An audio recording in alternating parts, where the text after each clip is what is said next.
there it is, guys. Let's find out exactly how well this thing's playing. Currently, I enjoyed it. It's playing almost like it is on live, except instead of using a mix between shield block and shield barrier, your new ability is called Ignore Pain. And this thing, for the way that shields are and the way that they've removed them, Ignore Pain is basically putting a personal discipline priest right in your pocket. And you can spam this thing as long as you've got the 40 rage to use it, and it works amazing.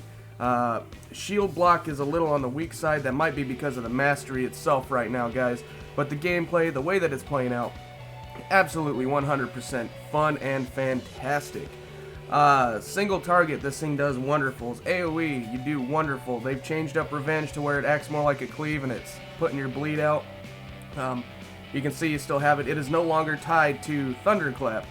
It's on Revenge and Devastate, I believe, are the two abilities that your bleed puts out, so you don't have to worry about threat in any situation, guys.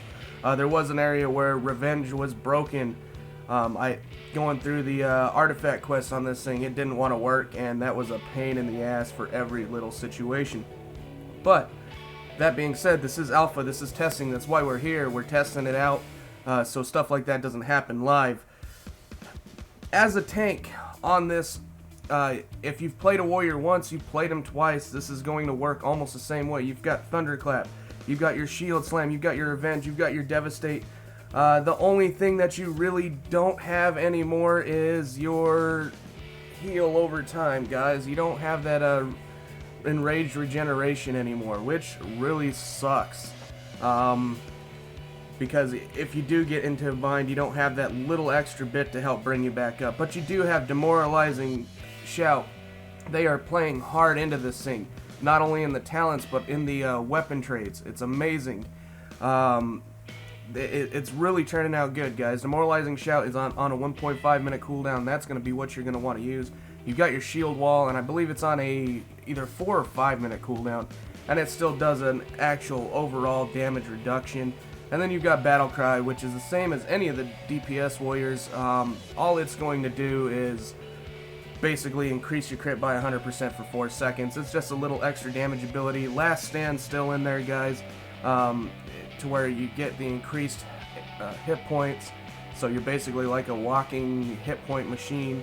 And then you've also got Spell Reflect. So out of those cooldowns, everything's really good. Your charge has been changed to Intervene alone, guys. And basically what it is it's a dual mechanic item now. If you charge one of your allies, it's going to act like Intervene does on live. If you charge one of the enemies, it's going to act like Charge does. So it's just the way it plays out. Victory Rush is still there, so if you get that killing blow, you can always end up healing yourself up.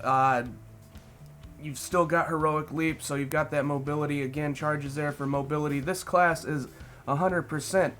Almost the exact same as what it is on live. You do have a focused rage button, which is down there with Berserker Rage, guys. And what it's going to do is you can stack it up to 3 times, and it's kind of like the ARMS Mortal Strike one, to where you're basically putting any extra rage that you've got into this ability to increase your next Shield Slam instead of Mortal Strike like the ARMS Warrior. It works out okay for soloing when you're not really having to worry about defensive mechanics. But other than that, it's kind of no use. The other thing that I didn't really like too much was the artifact itself is your shield. This thing looks awesome, but it's a channeled ability, and I've never liked channeled abilities on tanks just because, you know, the whole mental process of blocking, dodging, and parrying.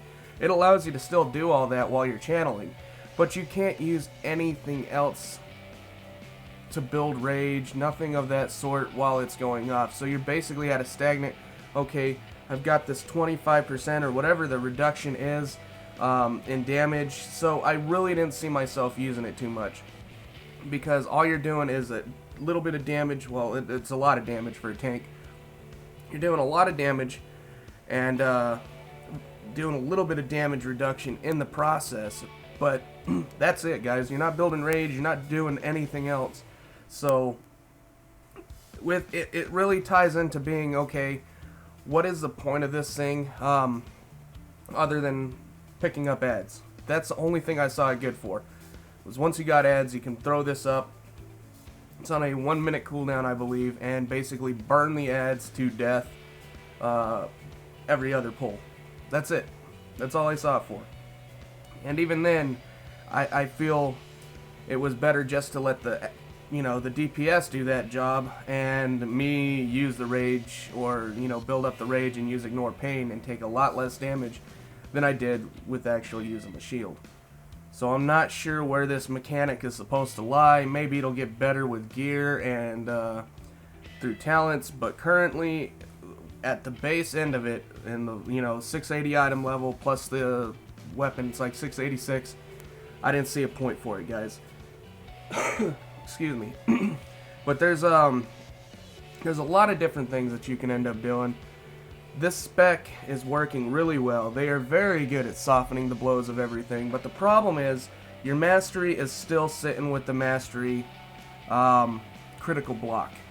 This is great, guys. This is absolutely great. If you got a physical tank that's doing a lot of fast, hard-hitting swings, this is going to be the tank that you're going to want to end up taking into that, because you've still got shield block, which makes it, make you block 100% of the time, and it also makes it to where, your critical block chance is going to take up most of that.